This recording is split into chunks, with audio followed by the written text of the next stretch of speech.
Chapter 36. Edmund now believed himself perfectly acquainted with all that Fanny could tell, or could leave to be conjectured of her sentiments, and he was satisfied. It had been, as he before presumed, too hasty a measure on Crawford's side, and time must be given to make the idea first familiar, and then agreeable to her. She must be used to the consideration of his being in love with her, and then a return of affection might not be very distant. He gave this opinion as the result of the conversation to his father, and recommended there being nothing more said to her, no farther attempts to influence or persuade, but that everything should be left to Crawford's assiduities and the natural workings of her own mind. Sir Thomas promised that it should be so. Edmund's account of Fanny's disposition he could believe to be just. He supposed she had all those feelings, but he must consider it as very unfortunate that she had, for, less willing than his son to trust to the future, he could not help fearing that if such very long allowances of time and habit were necessary for her, she might not have persuaded herself into receiving his address properly before the young man's inclination for paying them were over. There was nothing to be done, however, but to submit quietly and hope the best. The promised visit from her friend, as Edmund called Miss Crawford, was a formidable threat to Fanny, and she lived in continual terror of it. As a sister, so partial and so angry, and so little scrupulous of what she said, and in another light so triumphant and secure, she was in every way an object of painful alarm. Her displeasure, her penetration, and her happiness were all fearful to encounter. The dependence of having others present when they met was Fanny's only support in looking forward to it. She absented herself as little as possible from Lady Bertram, kept away from the east room, and took no solitary walk in the shrubbery in her caution to avoid any sudden attack. She succeeded. She was safe in the breakfast room with her aunt when Miss Crawford did come, and the first misery over, and Miss Crawford looking and speaking with much less particularity of expression than she had anticipated, Fanny began to hope there would be nothing worse to be endured than a half-hour of moderate agitation. But here she hoped too much. Miss Crawford was not the slave of opportunity. She was determined to see Fanny alone, and therefore said to her tolerably soon in a low voice, "I must speak to you for a few minutes somewhere," words that Fanny felt all over her, in all her pulses and all her nerves. Denial was impossible. Her habits of ready submission, on the contrary, made her almost instantly rise and lead the way out of the room. She did it with wretched feelings, but it was inevitable. They were no sooner in the hall than all restraint of countenance was over on Miss Crawford's side. She immediately shook her head at Fanny with arch yet affectionate reproach, and taking her hand, seemed hardly able to help her, beginning directly. She said nothing, however, but, "Sad, sad girl, I do not know when I shall have done scolding you," and had discretion enough to reserve the rest till they might be secure of having four walls to themselves.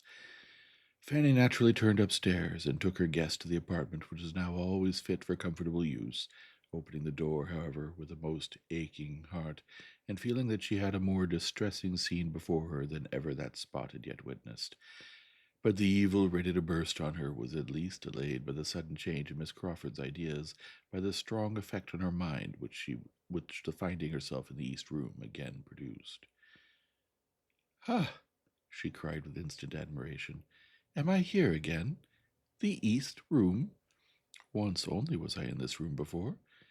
And after stopping to look about her, and seemingly to retrace all that had then passed, she added, "Once only before. Do you remember it? I came to rehearse. Your cousin came too, and we had a rehearsal. You were our audience and prompter. A delightful rehearsal. I shall never forget it. Here we were, just in this part of the room. Here was your cousin. Here was I. Here were the chairs. Oh, why will such things ever pass away?" Happily for her companion, she wanted no answer. Her mind was entirely self-engrossed. She was in a reverie of sweet remembrances. The scene we were rehearsing was so very remarkable. The subject of it is so very, what shall I say? He was to be describing and recommending matrimony to me. I think I see him now trying to be as demure and composed as on Haldat through the 2 long speeches. When 2 sympathetic hearts meet in the marriage state, matrimony may be called a happy life. I suppose no time can ever wear out the impression I have of his looks and voice as he said those words. It was curious, very curious, that we should have had such a scene to play. If I had the power of recalling any one week of my existence, it should be that week, that acting week. Say what you would, Fanny, it should be that, for I never knew such exquisite happiness in any other. His sturdy spirit to bend as it did. Oh, it was sweet beyond expression. But alas, that very evening destroyed it all. That very evening brought your most unwelcome uncle, poor Sir Thomas, who was glad to see you. Yet, Fanny, do not imagine I would now speak disrespectfully of Sir Thomas, though I certainly did hate him for many a week. No, I do him justice now. He is just what the head of such a family should be. Nay, in sober sadness, I believe I now love you all. And having said so with a degree of tenderness and consciousness which Fanny had never seen in her before, and now thought only too becoming, she turned away for a moment to recover herself. I've had a little fit since I came into this room, as you may perceive, said she presently with a playful smile. But it is over now, so let us sit down and be comfortable. For as to scolding you, Fanny, which I came fully intending to do, I have not the heart for it when it comes to the point. And embracing her very affectionately, good, gentle Fanny, when I think of this being the last time of seeing you, for I do not know how long, I feel it quite impossible to do anything but love you. Fanny was affected. She had not foreseen anything of this, and her feelings could seldom withstand the melancholy influence of the word last. She cried as if she had loved Miss Crawford more than she possibly could, and Miss Crawford, yet farther softened by the sight of such emotion, hung about her with fondness, and said, I hate to leave you. I shall see no one half so amiable where I am going. Who says we shall not be sisters? I know we shall. I feel that we are born to be connected, and those tears convince me that you feel it too, dear Fanny. Fanny roused herself, and replying only in part, said, But you are only going from one set of friends to another. You are going to a very particular friend. Yes, very true. Mrs. Fraser has been my intimate friend for years, but I have not the least inclination to go near her. I can think only of the friends I'm leaving. My excellent sister, yourself, and the Bertrams in general. You have all so much more heart among you than one finds in the world at large. You all give me a feeling of being able to trust and confide in you, which in common intercourse one knows nothing of. I wish I had settled with Mrs. Fraser not to go to her till after Easter, a much better time for the visit, but now I cannot put her off. And when I have done with her, I must go to her sister, Lady Stornoway, because she was rather my most particular friend of the two, but I have not cared much for her these 3 years. After this speech, the 2 girls sat many minutes silent, each thoughtful. Fanny meditating on the different sorts of friendship in the world, Mary on something of less philosophic tendency. She first spoke again. How perfectly I remember my resolving to look for you upstairs, and setting off to find my way to the east room, without having an idea whereabouts it was. How well I remember what I was thinking of as I came along, and my looking in and seeing you here sitting at this table at work, and then your cousin's astonishment when he opened the door at seeing me here. To be sure, your uncle's returning that very evening. There never was anything quite like it. Another short fit of abstraction followed, when, shaking it off, she thus attacked her companion. Why, Fanny, you are absolutely in a reverie, thinking, I hope, of one who is always thinking of you. Oh, that I could transport you for a short time into our circle in town, that you might understand how your power over Henry is thought of there. Oh, the envyings and heartburnings of dozens and dozens, the wonder, the incredulity that will be felt at hearing what you have done. For as to secrecy, Henry is quite the hero of an old romance, and glories in his chains. You should come to London to know how to estimate your conquest, if you were to see how he is courted, and how I am courted for his sake, and how I am well aware that I shall not be half so welcome to Mrs. Fraser in consequence of a situation with you. When she comes to know the truth, she will.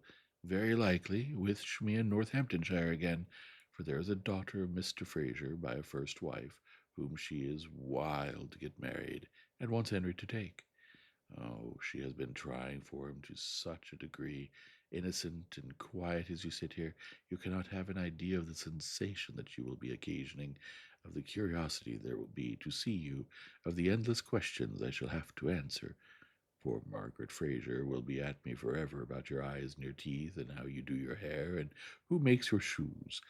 I wish Margaret were married, for my poor friend's sake, for I look upon the Frasers to be about as unhappy as most other married people, and yet it was most desirable match for Janet at the time. We were all delighted. She could not do otherwise than accept him, for he was rich, and she had nothing.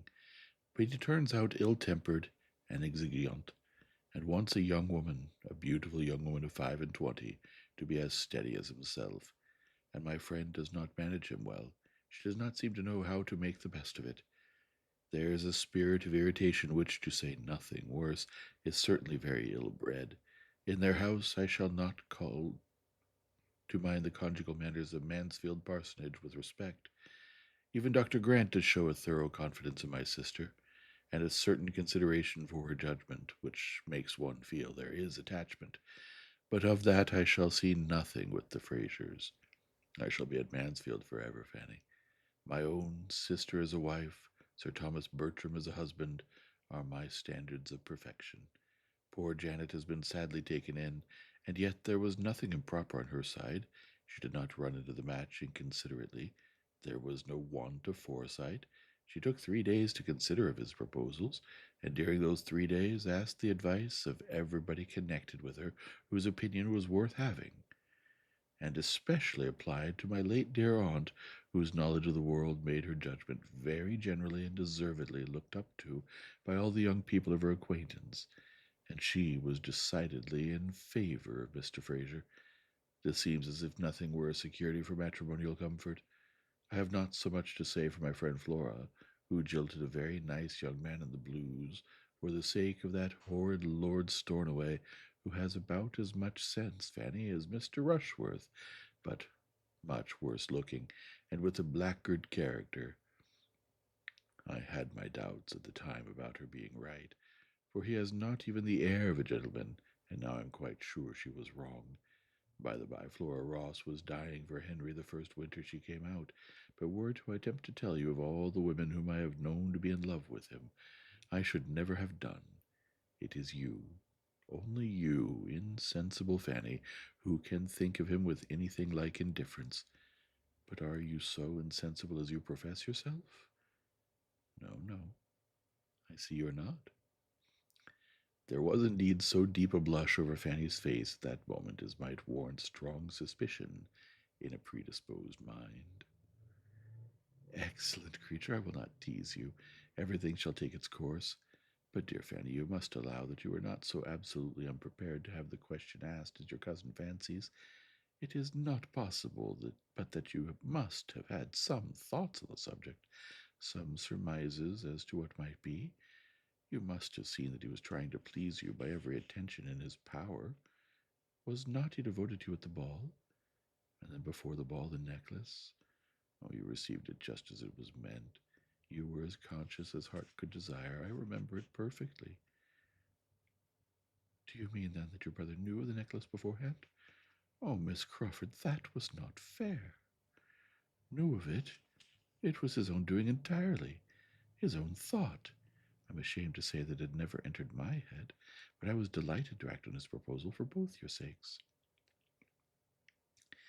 I will not say, replied Fanny, that I was not half afraid at the time of its being so, for there was something in your look that frightened me, but not at first.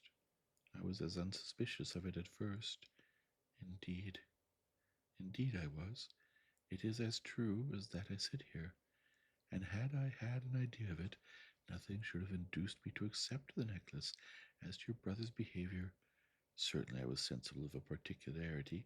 I have been sensible of it some little time, perhaps 2 or 3 weeks, but then I considered it as meaning nothing. I put it down simply as being his way, and was as far from supposing as from wishing him to have any serious thoughts of me. Had not Miss Crawford been an inattentive observer of what was passing between him and some part of this family in the summer and autumn? I was quiet, but I was not blind. I could not but see that Mr. Crawford allowed himself in gallantries which did mean nothing. I cannot deny it. He has now and then been a sad flirt, and cared very little for the havoc he might be making in young ladies' affections. I've often scolded him for it, but it is his only fault, and there is this to be said, that very few young ladies have any affections worth caring for. And then Fanny, the glory of fixing one who has been shot at by so many, of having it in one's power to pay off the debts of one's sex. Oh, I'm sure it is not in woman's nature to refuse such a triumph. Fanny shook her head.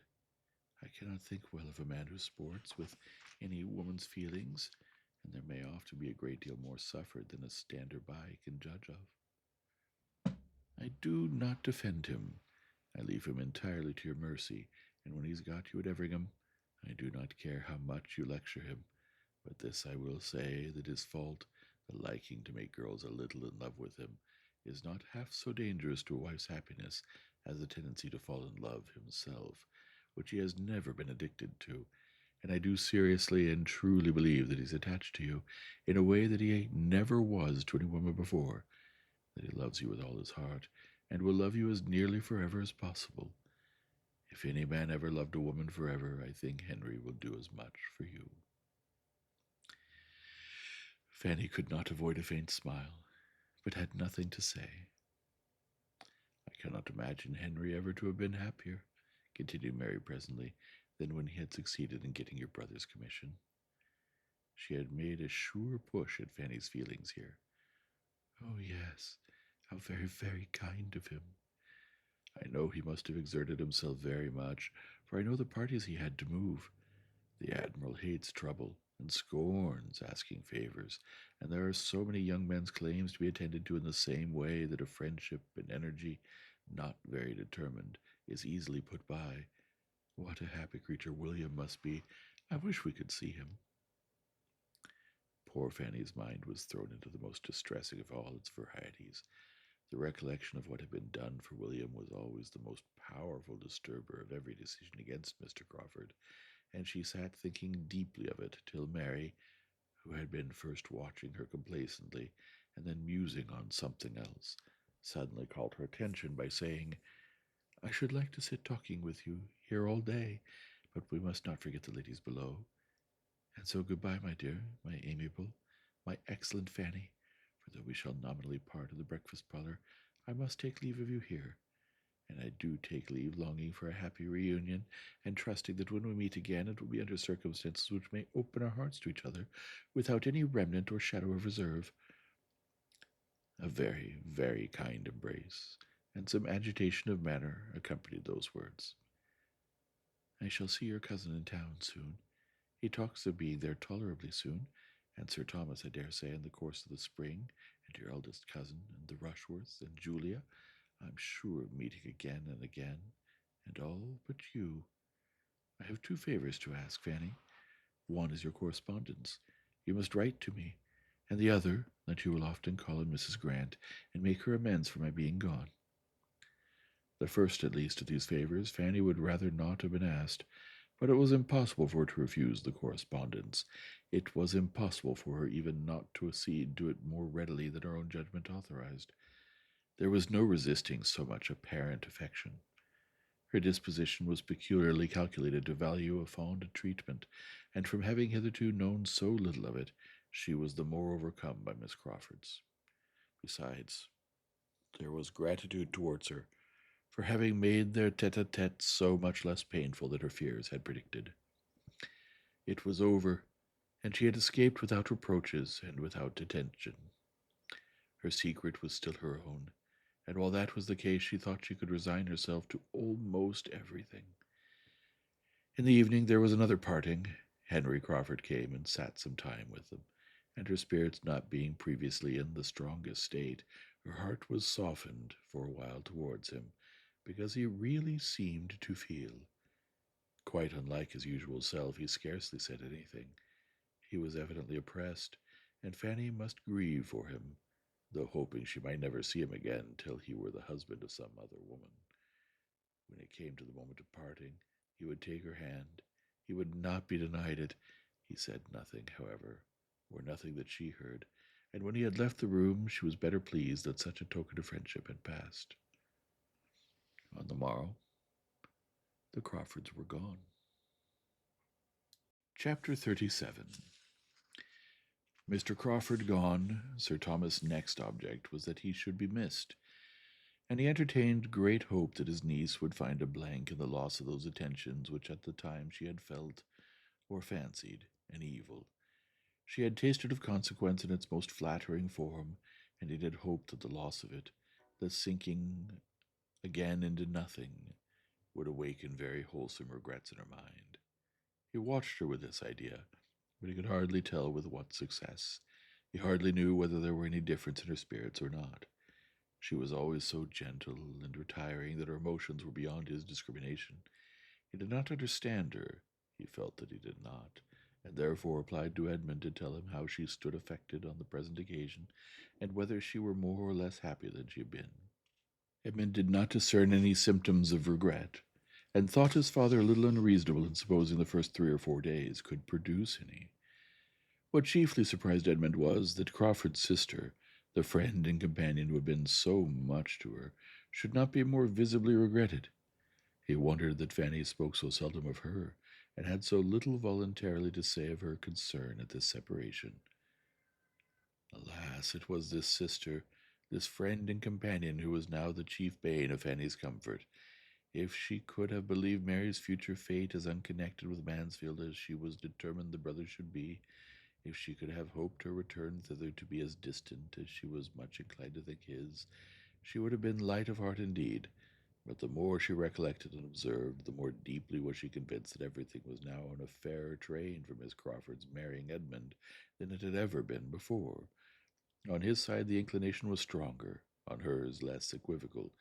His objections, the scruples of his integrity, seemed all done away, nobody could tell how, and the doubts and hesitations of her ambition were equally got over, and equally without apparent reason.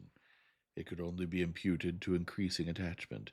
His good and her bad feelings yielded to love, and such love must unite them.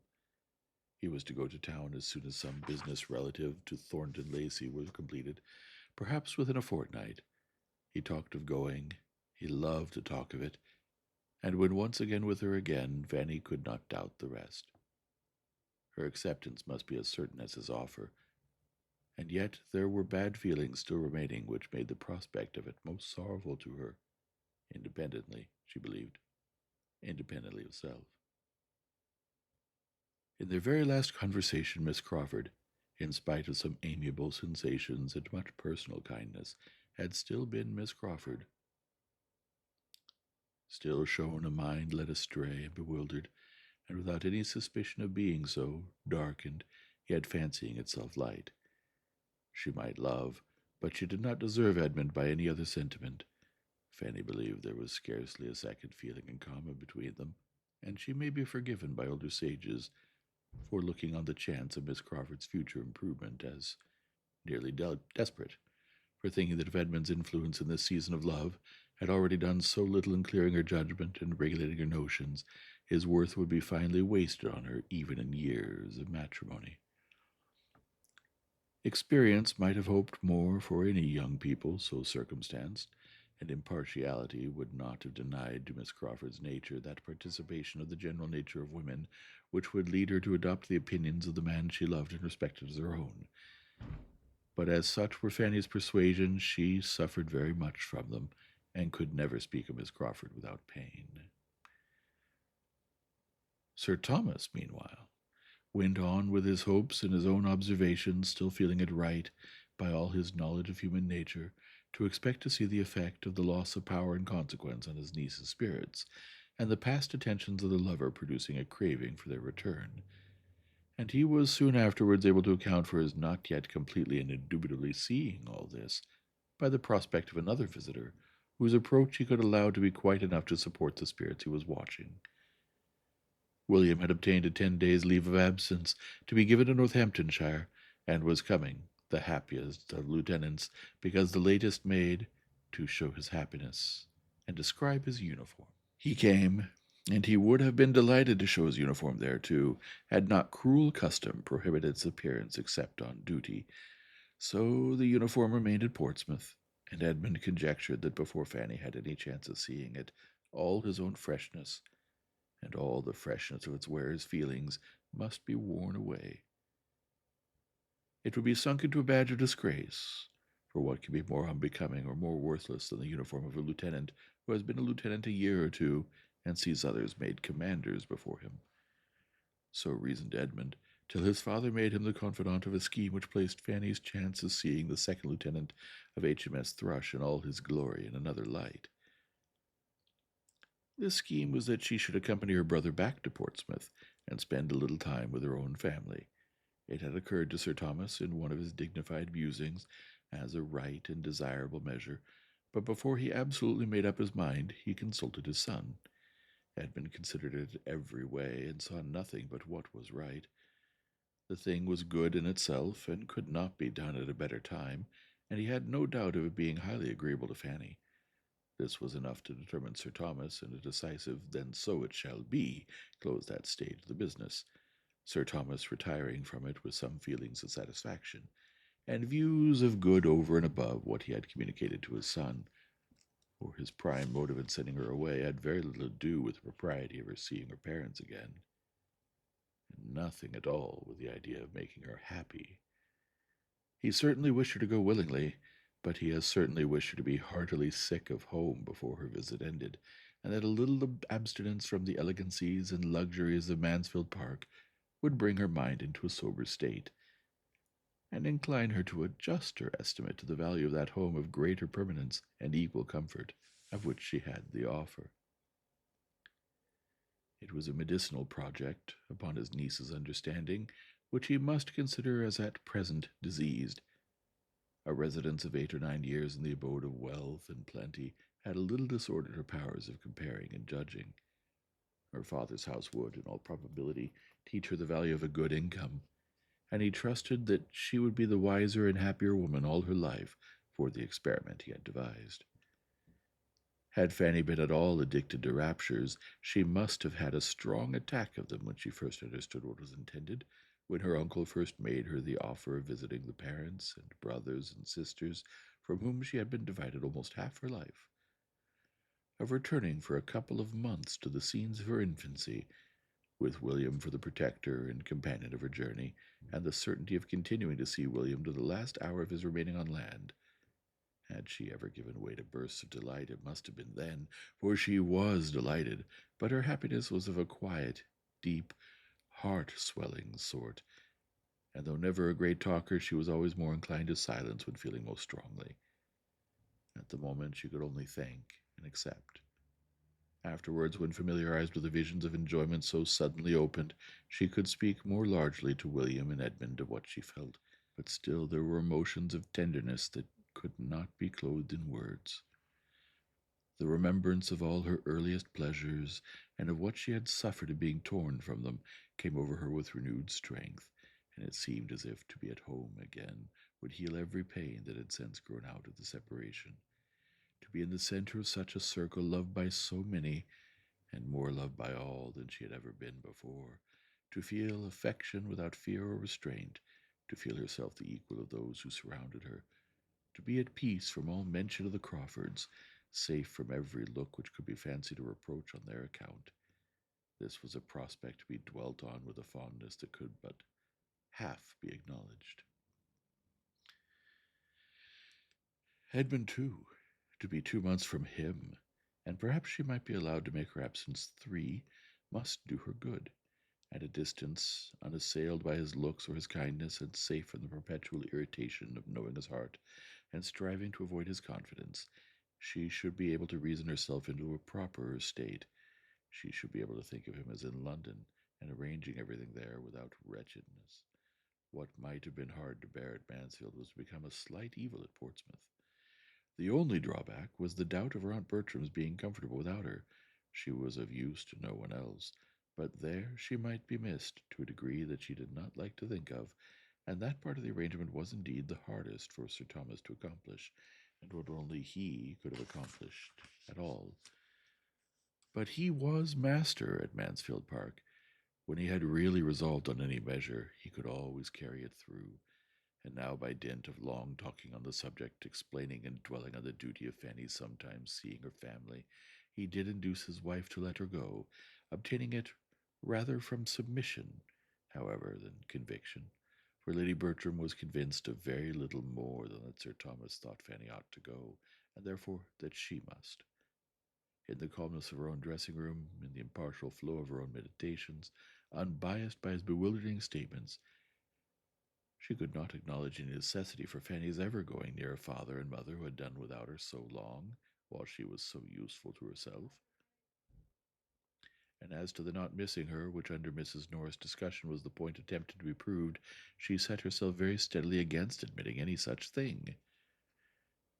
Sir Thomas had appealed to her reason, conscience, and dignity. He called it a sacrifice, and demanded it of her goodness and self-command as such. But Mrs. Norris wanted to persuade her that Fanny could be very well spared, she being ready to give up all her own time to her as requested, and in short, could not really be wanted or missed. "That may be, sister," was all Lady Bertram's reply. "I dare say you are very right, but I am sure I shall miss her very much." The next step was to communicate with Portsmouth. Fanny wrote to offer herself, and her mother's answer, though short, was so kind. A few simple lines expressed so natural and motherly a joy in the prospect of seeing her child again as to confirm all the daughter's views of happiness in being with her, convincing her that she should now find a warm and affectionate friend in the mamma who had certainly shown no remarkable fondness for her formerly, but this she could easily suppose to have been her own fault or her own fancy. She had probably alienated love by the helplessness and fretfulness of a fearful temper, or been unreasonable in wanting a larger share than any one among so many could deserve. Now, when she knew better how to be useful and how to forbear, and when her mother could be no longer occupied by the incessant demands of a house full of little children, there would be leisure and inclination for every comfort, and they should soon be what mother and daughter ought to be to each other. William was almost as happy in the plan as his sister. It would be the greatest pleasure to him to have her there to the last moment before he sailed, and perhaps find her there still when he came in from his first cruise. And besides, he wanted her so very much to see the Thrush before she went out of harbor. The Thrush was certainly the finest sloop in the service, and there were several improvements in the dockyard, too, which he quite longed to show her.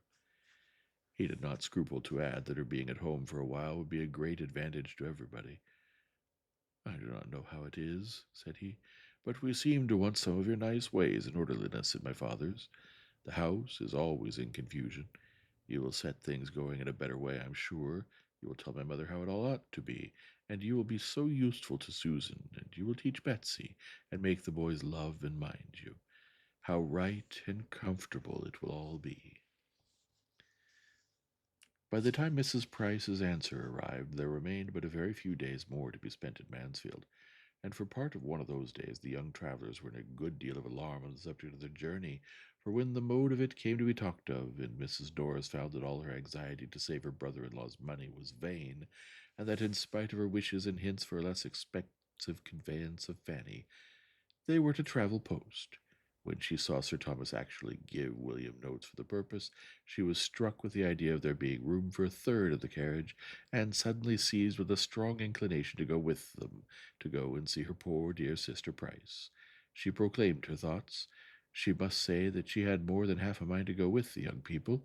It would be such an indulgence to her. She had not seen her poor dear sister Price for more than 20 years, and it would be a help to the young people of their journey to have her older head to manage for them, and she could not help thinking her poor dear sister Price would feel it very unkind of her not to come by such an opportunity. William and Fanny were horror-struck at the idea. All the comfort of their comfortable journey would be destroyed at once. With woeful countenances they looked at each other. Their suspense lasted an hour or two. No one interfered to encourage or dissuade. Mrs. Norris was left to settle the matter by herself, and it ended, to the infinite joy of her nephew and niece, in the recollection that she could not possibly be spared from Mansfield Park at present, that she was a great deal too necessary to Sir Thomas and Lady Bertram for her to be able to answer it to herself to leave them even for a week, and therefore must certainly sacrifice every other pleasure to that of being useful to them. It had in fact occurred to her that though taken to Portsmouth for nothing, it would be hardly possible for her to avoid paying her own expenses back again, so her poor dear sister Price was left to all the disappointment of her missing such an opportunity, and another 20 years' absence perhaps begun. Edmund's plans were affected by this Portsmouth journey, this absence of Fanny's. He too had a sacrifice to make to Mansfield Park, as well as his aunt. He had intended about this time to be going to London, but he could not leave his father and mother just when everybody else of most importance to their comfort was leaving them, and with an effort, felt but not boasted of, he delayed for a week or two longer a journey which he was looking forward to, with the hope of its fixing his happiness forever. He told Fanny of it. She knew so much already that she must know everything. It made the substance of one other confidential discourse about Miss Crawford, and Fanny was the more affected from feeling it to be the last time in which Miss Crawford's name would ever be mentioned between them with any remains of liberty. Once afterwards she was alluded to by him. Lady Bertram had been telling her niece in the evening to write to her soon and often, and promising to be a good correspondent herself, and Edmund at a convenient moment then added in a whisper, "And I shall write to you, Fanny, when I have anything worth writing about, anything to say that I think you will like to hear, and that you will not hear so soon from any other quarter." Had she doubted his meaning while she listened, to glow in his face when she looked up at him would have been decisive. For this letter she must try to arm herself, that a letter from Edmund should be subject of terror. She began to feel that she had not yet gone through all the changes of opinion which the progress of time and variation of circumstances occasion in this world of changes. The vicissitudes of the human mind had not yet been exhausted by her. Poor Fanny! Though going as she did willingly and eagerly, the last evening at Mansfield Park must still be wretchedness. Her heart was completely sad at parting. She had tears for every room in the house, much more for every beloved inhabitant. She clung to her aunt because she would miss her. She kissed the hand of her uncle while struggling with sobs because she had displeased him, and as for Edmund, she could neither speak, nor look, nor think when the last moment came with him, and it was not till it was over that she knew he was giving her the affectionate farewell of a brother. All this passed overnight, for the journey was to begin very early in the morning, and when the small, diminished party met at breakfast, William and Fanny were talked of as already advanced one stage. Chapter 38. The novelty of traveling and the happiness of being with William soon produced their natural effect on Fanny's spirits when Mansfield Park was fairly left behind, and by the time their first stage was ended, and they were to quit Sir Thomas' carriage, she was able to take leave of the old coachman and send back proper messages with cheerful looks. Of pleasant talk between the brother and sister there was no end. Everything supplied an amusement to the high glee of William's mind, and he was full of frolic and joke in the intervals of their higher-toned subjects, all of which ended, if they did not begin, in praise of the thrush, conjectures how she would be employed, schemes for an action with some superior force, which, supposing the first lieutenant out of the way, and William was not very merciful to the first lieutenant, was to give himself the next step as soon as possible, or speculations upon prize money, which was to be generously distributed at home, with only the reservation of enough to make a little cottage comfortable, in which he and Fanny were to pass all their middle and later life together. Fanny's immediate concerns, as far as they involved Mr. Crawford, made no part of their conversation. William knew what had passed, and from his heart lamented that his sister's feelings should be so cold towards a man whom he must consider as the first of human characters. But he was of an age to be all for love, and therefore unable to blame, and knowing her wish on the subject, he would not distress her by the slightest allusion. She had reason to suppose herself not yet forgotten by Mr. Crawford. She had heard repeatedly from his sister within the 3 weeks which had passed since their leaving Mansfield, and in each letter there had been a few lines from himself, warm and determined like his speeches. It was a correspondence which Fanny found quite as unpleasant as she had feared. Miss Crawford's style of writing, lively and affectionate, was itself an evil, independent of what she was thus forced into reading from the brother's pen, for Edmund would never rest till she had read the chief of the letter to him, and then she had to listen to his admiration of her language and the warmth of her attachments. There had, in fact, been so much of message, of allusion, of recollection, so much of Mansfield in every letter, that Fanny could not but suppose it meant for him to hear, and to find himself, forged into a purpose of that kind, compelled into a correspondence, which was bringing her the addresses of the man she did not love, and obliging her to administer to the adverse passion of the man she did, was cruelly mortifying. Here, too, her present removal promised advantage. When no longer under the same roof with Edmund, she trusted that Miss Crawford would have no motive for writing strong enough to overcome the trouble, and that at Portsmouth their correspondence would dwindle into nothing. With such thoughts as these, among 10,000 others, Fanny proceeded in her journey safely and cheerfully, and as expeditiously as could rationally be hoped in the dirty month of February. They entered Oxford, but she could take only a hasty glimpse of Edmund's College as they passed along, and made no stop anywhere till they reached Newbury, where a comfortable meal, uniting dinner and supper, wound up the enjoyments and fatigues of the day. The next morning saw them off again at an early hour, and with no events and no delays, they regularly advanced, and were in the environs of Portsmouth, while there was yet daylight for Fanny to look around her and wonder at the new buildings. They passed the drawbridge and entered the town, and the light was only beginning to fail as, guided by William's powerful voice, they were rattled into a narrow street leading from the High Street, and drawn up before the door of a small house now inhabited by Mr. Price. Fanny was all agitation and flutter, all hope and apprehension.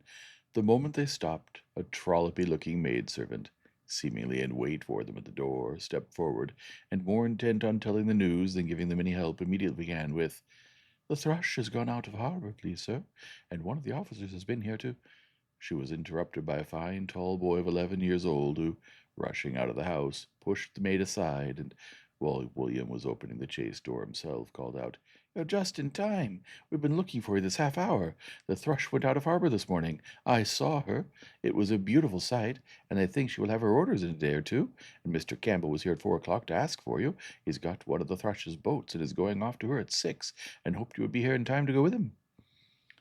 A stare or two at Fanny, as William helped her out of the carriage, was all the voluntary notice which this brother bestowed, but he made no objection to her kissing him, though still entirely engaged in detailing farther particulars of the Thrush's going out of harbour, in which he had a strong right of interest, being to commence his career of seamanship in her at this very time.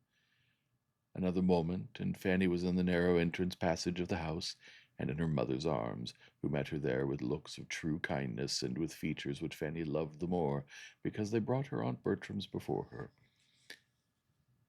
And there were two sisters, Susan, a well-grown, fine girl of 14, and Betsy, the youngest of the family, about 5, both glad to see her in their way, though with no advantage of manner in receiving her.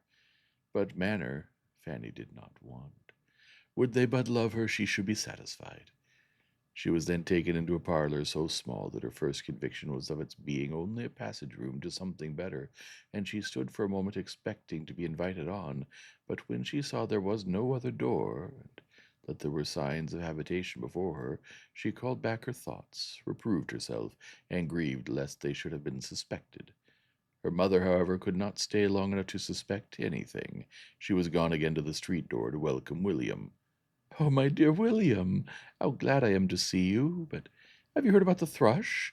She's gone out of harbour already, 3 days before we had any thought of it, and I do not know what I'm about to do about Sam's things. They will never be ready in time, for she may have her orders tomorrow, perhaps. It takes me quite unawares. And how you must be off for Spithead, too. Campbell has been here, quite in a worry about you. And now what shall we do? I thought to have had such a comfortable evening with you, and here everything comes upon me at once." Her son answered cheerfully, telling her that everything was always for the best, and making light of his own inconvenience in being obliged to hurry away so soon. To be sure, I had much rather she had stayed in harbour, that I might have sat a few hours with you in comfort. But as there is a boat ashore, I had better go off at once, and there is no help for it. Whereabouts does the thrush lay at Spithead? Near the canopus? But no matter. Here's Fanny in the parlour, and why should we stay in the passage? Come, mother, you have hardly looked at your own dear Fanny yet. In they both came, and Mrs. Price, having kindly kissed her daughter again, and commented a little on her growth, began with very natural solicitude to feel for their fatigues and wants as travellers. Poor dears, how tired you most both be! And now, what will you have? I began to think you would never come. Betsy and I have been watching for you this half hour. And when did you get anything to eat? And what would you like to have now? I could not tell whether you would be for some meat or only a dish of tea after your journey, or else I would have got something ready. And now I'm afraid Campbell will be here before there's time to dress his steak, and we have no butcher at hand. It's very inconvenient to have no butcher in the street. We were better off in our last house. Perhaps you would like some tea as soon as it can be got. They both declared they should prefer it to anything. And Betsy, my dear, run into the kitchen and see if Rebecca's put the water on, and tell her to bring in the tea things as soon as she can. I wish we could get the bell mended, but Betsy's a very handy little messenger. Betsy went with alacrity, proud to show her abilities before her fine new sister. Dear me, continued the anxious mother, what a sad fire we've got, and I dare say you're both starved with cold. Draw your chair nearer, my dear. I cannot think what Rebecca has been about. I'm sure I told her to bring some coals half an hour ago. Susan, you should have taken care of the fire. I was upstairs, mamma, moving my things, said Susan in a fearless, self-defending tone, which startled Fanny. You know you had but just settled that my sister Fanny and I should have the other room, and I could not get Rebecca to give me any help. Further discussion was prevented by various bustles. First, the driver came to be paid. Then there was a squabble between Sam and Rebecca about the manner of carrying up his sister's trunk, which he would manage all his own way. And lastly, in walked Mr. Price himself, his own loud voice preceding him, and, as with something of the oath kind, he kicked away his son's portmanteau and his daughter's bandbox in the passage, and called for a candle. No candle was brought, however, and he walked into the room.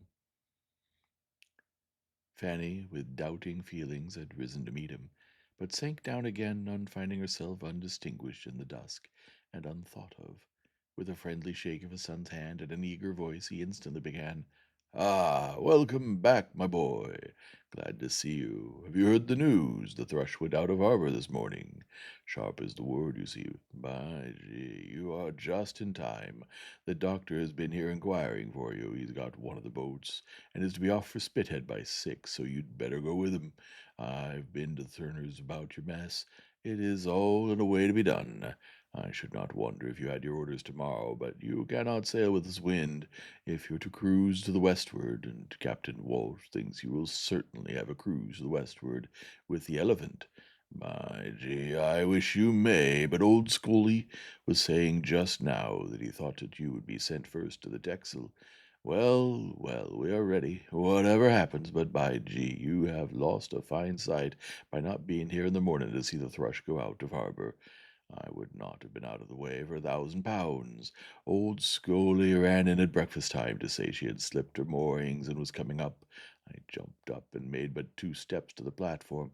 If ever there was a perfect beauty afloat, she is one, and there she lays at Spithead, and anybody in England would take her for an 8 and 20.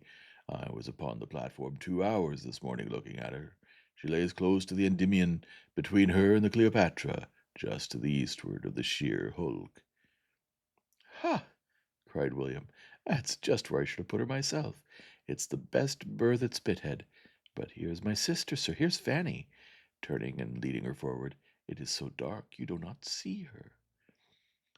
With an acknowledgment that he had quite forgot her, Mr. Price now received his daughter, and having given her a cordial hug and observed that she was grown into a woman, and he supposed would be wanting a husband soon, seemed very much inclined to forget her again. Fanny shrunk back to her seat, with feelings sadly pained by his language and his smell of spirits, and he talked on only to his son, and only of the thrush, though William, warmly interested as he was in that subject, more than once tried to make his father think of Fanny and her long absence and long journey. After sitting some time longer, a candle was obtained, but as there was still no appearance of tea, nor, from Betsy's reports of the kitchen, much hope of any under a considerable period, William determined to go and change his dress, and made the necessary preparations for his removal on board directly, that he might have his tea in comfort afterwards. As he left the room, two rosy-faced boys, ragged and dirty, about 9 and 10 years old, rushed into it just released from school, and coming eagerly to see their sister and tell that the thrush was gone out of harbor. Tom and Charles. Charles had been born since Fanny's going away, but Tom she had often helped to nurse, and now felt a particular pleasure in seeing again. Both were kissed very tenderly, but Tom she wanted to keep by her, to try to trace the features of the baby she had loved, and talk to, of his infant preference of herself. Tom, however, had no mind for such treatment. He came home not to stand and be talked to, but to run about and make noise, and both boys had soon burst from her and slammed the parlor door till her temples ached. She had now seen all there were at home. There remained only two brothers between herself and Susan, one of whom was a clerk in a public office in London, and the other a midshipman on board an Indiaman. But though she had seen all the members of the family, she had not yet heard all the noise they could make. Another quarter of an hour brought her a great deal more. William was soon calling out from the landing place the second story for his mother and for Rebecca. He was in distress for something that he had left there and did not find again. A key was mislaid, Betsy accused of having got at his new hat, and some slight but essential alteration of his uniform waistcoat, which he had been promised to have done for him, entirely neglected. Mrs. Price, Rebecca, and Betsy all went up to defend themselves, all talking together, but Rebecca loudest, and the job was to be done as well as it could in a great hurry, William trying in vain to send Betsy down again, or keep her from being troublesome where she was, the whole of which, as almost every door in the house was open, could be plainly distinguished in the parlor, except when drowned at intervals by the superior noise of Sam, Tom, and Charles chasing each other up and down stairs, and tumbling about and hallooing. Fanny was almost stunned. The smallness of the house and thinness of the walls brought everything so close to her that, added to the fatigue of her journey and all her recent agitation, she hardly knew how to bear it. Within the room all was tranquil enough, for Susan having disappeared with the others, there were soon only her father and herself remaining, and he, taking out a newspaper, the customary loan of a neighbor, replied himself to studying it, without seeming to recollect her existence. The solitary candle was held between himself and the paper, without any reference to her possible convenience, but she had nothing to do, and was glad to have the light screened from her aching head, as she sat in bewildered, broken, sorrowful contemplation. She was at home, but alas, it was not such a home. She had not such a welcome as. She checked herself. She was unreasonable. What right had she to be of importance to her family? She could have none, so long lost sight of. William's concerns must be dearest. They always had been, and he had every right. Yet, to have so little said or asked about herself, to have scarcely an inquiry made about Mansfield, it did pain her to have Mansfield forgotten, the friends who had done so much, the dear, dear friends. But here one subject swallowed up all the rest. Perhaps it must be so. The destination of the thrush must be now preeminently interesting. A day or two might show the difference. She only was to blame, yet she thought it would not have been so at Mansfield. Not in her uncle's house. There would have been a consideration of times and seasons, a regulation of subject to propriety, and attention towards everybody, which there was not here. The only interruption which thoughts like these received for nearly half an hour was from a sudden burst of her father's, not at all calculated to compose them. At a more than ordinary pitch of thumping and hallooing in the passage, he exclaimed, "Devil take those young dogs! How they're singing out! Aye, Sam's voice louder than all the rest. That boy is fit for a boatswain. Holla, you there! "Sam, stop your confounded pipe, or I shall be after you." This threat was so palpably disregarded that though within 5 minutes afterwards the three boys all burst into the room together and sat down, Fanny could not consider it as proof of anything more than their being for the time thoroughly fagged, which their hot faces and panting breaths seemed to prove, especially as they were still kicking each other's shins and hallooing out at sudden starts immediately under their father's eye. The next opening of the door brought something more welcome. It was for the tea things, which she had begun almost to despair of seeing that evening. Susan and an attendant girl, whose inferior appearance informed Fanny, to her great surprise, that she had previously seen the upper servant, brought in everything necessary for the meal. Susan looking, as she put the kettle on the fire and glanced at her sister, as if divided between the agreeable triumph of showing her activity and usefulness, and the dread of being thought to demean herself by such an office. She had been into the kitchen, she said, to hurry Sally and help make the toast and spread the bread and butter, or she did not know when they should have got tea, and she was sure her sister must want something after her journey. Fanny was very thankful. She could not but own that she should be very glad of a little tea, and Susan immediately set about making it, as if pleased to have the employment all to herself, and with only a little unnecessary bustle, and some injudicious attempts at keeping her brothers in better order than she could, acquitted herself very well. Fanny's spirit was as much refreshed as her body. Her head and heart were soon the better for such well-timed kindness. Susan had an open, sensible countenance.